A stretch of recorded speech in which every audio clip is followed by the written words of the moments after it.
Hai, di sini saya akan menjelaskan tentang rangkuman materi, berpikir komputasi dan algoritma pemrograman. Berpikir komputasi, computational thinking, dan algoritma pemrograman adalah dua konsep penting dalam ilmu komputer. Berpikir komputasi adalah cara berpikir untuk menyelesaikan masalah dengan pendekatan logis dan sistematis yang dapat diimplementasikan dalam bentuk algoritma. Sementara algoritma pemrograman adalah langkah-langkah instruksi yang disusun untuk menyelesaikan masalah tersebut melalui bahasa pemrograman. Isi materi. 1. Berpikir komputasi.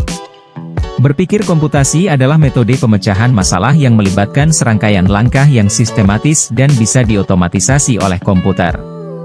Komponen utama berpikir komputasi meliputi decomposition, pemecahan masalah memecah masalah besar menjadi bagian-bagian kecil yang lebih mudah dikelola.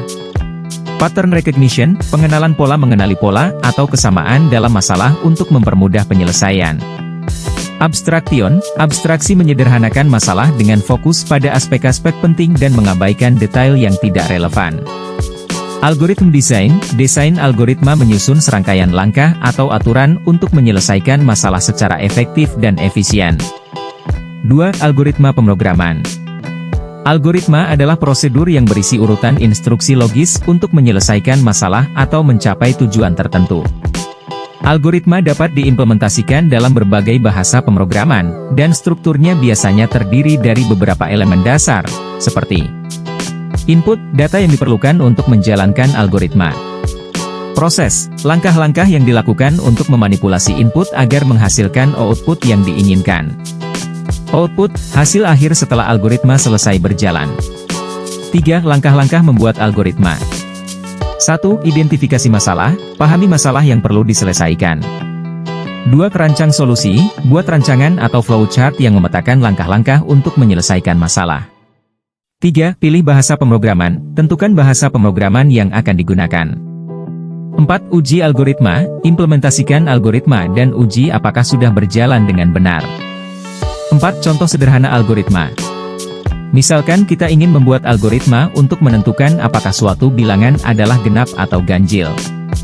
Langkah 1, terima sebuah bilangan sebagai input. Langkah 2, jika bilangan tersebut habis dibagi 2, maka itu adalah bilangan genap. Langkah 3, jika tidak habis dibagi 2, maka itu adalah bilangan ganjil. Langkah 4, tampilkan hasil, genap atau ganjil. 5. Struktur kontrol dalam algoritma. Sequencing, urutan instruksi dieksekusi dalam urutan tertentu. Selection, pemilihan instruksi dieksekusi berdasarkan kondisi tertentu, misalnya, if-else. Iteration, pengulangan instruksi diulang berkali-kali sampai kondisi tertentu terpenuhi, misalnya, loop. 6. Pentingnya algoritma dalam pemrograman. Algoritma adalah tulang punggung dari semua program komputer.